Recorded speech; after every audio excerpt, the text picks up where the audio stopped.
As a young child, I was diagnosed with a rare congenital third-degree heart block. This occurs in 1 out of 20,000 births. The doctors told my mother that this could have been caused by a genetic mutation or some type of variant. Maybe she had some type of exposure during her pregnancy. They weren't really sure. But one thing is certain. The genetic coding that was passed on to me had been altered. This was my first glimpse into the world of genetics. So what is genetic coding? Deoxyribonucleic acid. That's a mouthful, right? Don't worry, I won't ask you to spell it, as long as you don't ask me to spell it, because there are a lot of vowels in that word. A simpler way of saying it is DNA. It is the genetic blueprint that is passed from generation to generation, and each combination is special. As an obstetrician gynecologist, or someone who caught babies for a living, I had the privilege of helping to bring life into the world.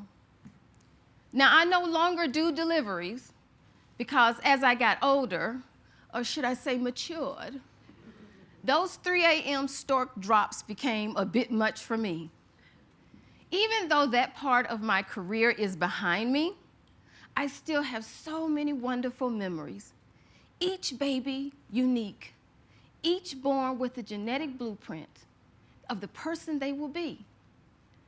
It can determine your eye color, your height, your hair color, well, your natural hair color, or if you'll be born with a congenital condition. There's some other traits about me I want to tell you about. I have feet like my paternal grandmother, Rosella. My big toe curls over toward the next toe, and that toe is short and it sits on top of the big toe. It's a strange combination. And when I was growing up, I used to be very embarrassed about it, and you would never catch me wearing open-toed shoes. I know you're all looking at my feet. But as I matured, I realized that it was a connection to my grandmother. And so it is a family trait that I carry with pride and with open-toed shoes on. I want to tell you about my maternal grandfather, Robert Leonard Trotman. Grandpaprika is what I called him. I had a thing about nicknames when I was a little kid. It stuck. He didn't mind. He was a self-made man that I admired immensely. He went through a lot of obstacles in his lifetime. Severe racism, societal oppression, minimal education. I can only imagine the pain that he hid from us. But he turned that pain into a determination that his children and his children's children would have a better life. The fuel behind that determination was the non-negotiable pursuit of higher education that was charged to us all. That expectation went further than just his home, but the community itself rallied around the hope of change that education could bring. Now, that thirst for knowledge is still passed from generation to generation, and I am a product of my grandfather's wildest dreams. I am a second-generation physician. Now, this shows us that we are not only shaped by our genetic DNA, but also by shared experiences. You see, we take on habits and traits that are mirrored from our families and the communities at large. Now, I want to talk about how I grew up. I saw and witnessed lots of financial struggles.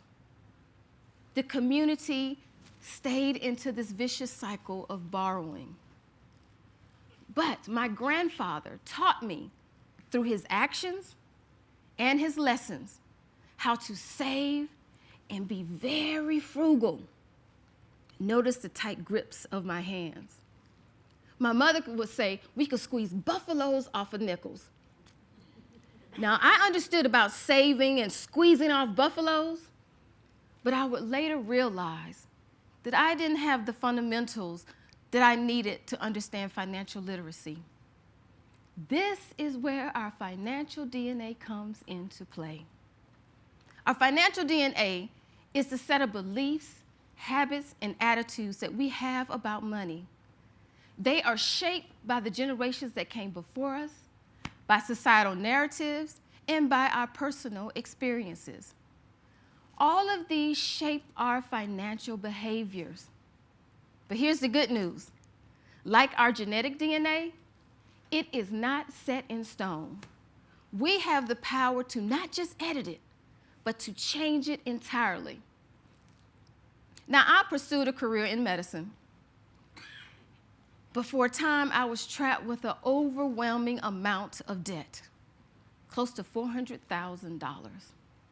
Yikes. I thought by becoming a physician, I would always have a safety net, that I didn't have to worry about money. I didn't have to think about it.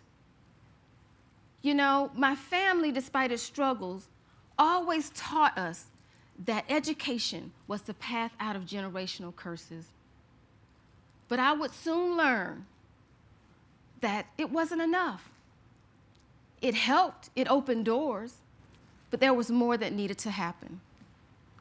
Now, just as the genetic DNA of a baby can predispose it to certain conditions, like my congenital heart condition, our financial DNA can be flawed by generational handicaps, such as scarcity mindset and a lack of fiscal understanding and responsibility. There are other factors that come into play, like bias, falsely portrayed narratives on social media, racism, sexism, all the isms. All of these play a role in the complexity of our money mindset. But the good news is we have the power to mold, to edit, to change it. But what is required is that we learn the history behind our financial DNA. Now, studies show that over 60% of Americans live paycheck to paycheck.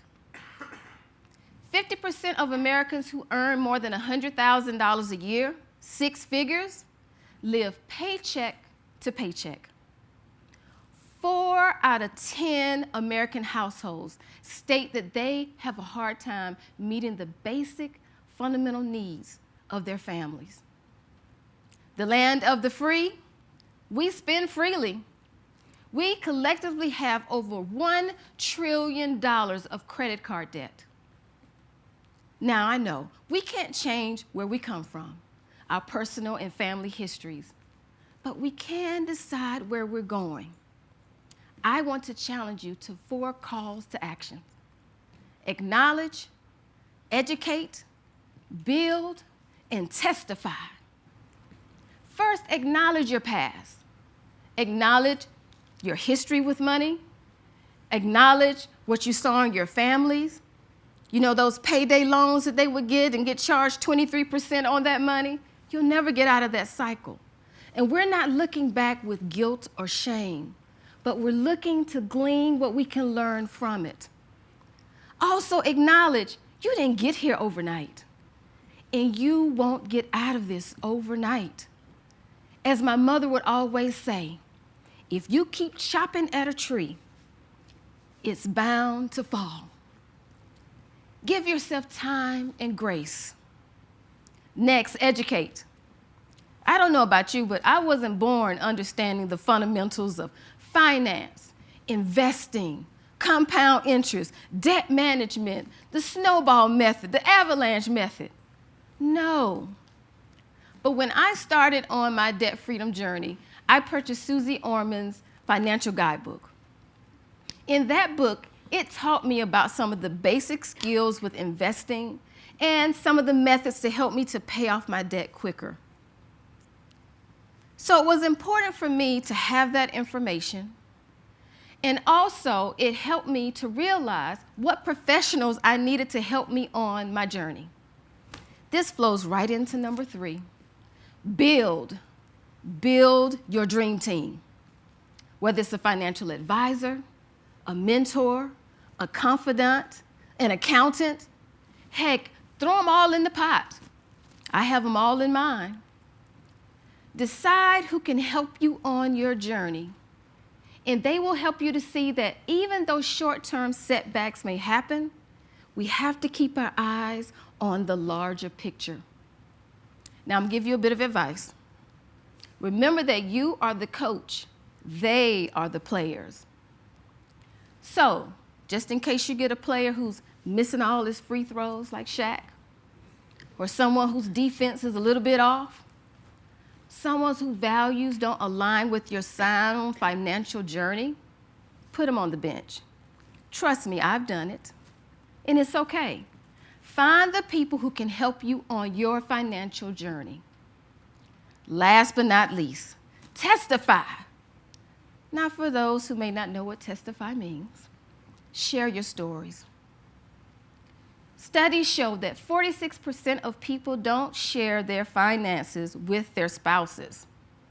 Wow. Can you imagine? Over 60% of people don't talk about finances at all due to shame and anxiety. That was once me. I was gripped with fear and embarrassment. How could I let my family down, the community down? And it took me to the brink of a mental break, and I almost ended my life. I thank God that I didn't pull the trigger on that cold winter night. So now I stand here testifying because I believe we do a disservice to ourselves and to the world if we die with our testimonies. So here I am telling you, talk, tell the stories. Trust me, the person sitting next to you, probably in the same boat. You all might as well paddle together, right? So, my other way of testifying, I wrote a book. In the book, I tell all the ugly parts, all of my mistakes. I just laid it on the line. But I also tell about the mindset shift and the success of getting out of debt and going into financial freedom. So here I stand as a proud African-American woman who came out of the mindset of scarcity mindset and that generational curse. I embraced the lessons of my grandpaprika and my ancestors. I am humbled by my beginnings. And I also embraced the $400,000 of debt because they all made me to be the strong woman I am today.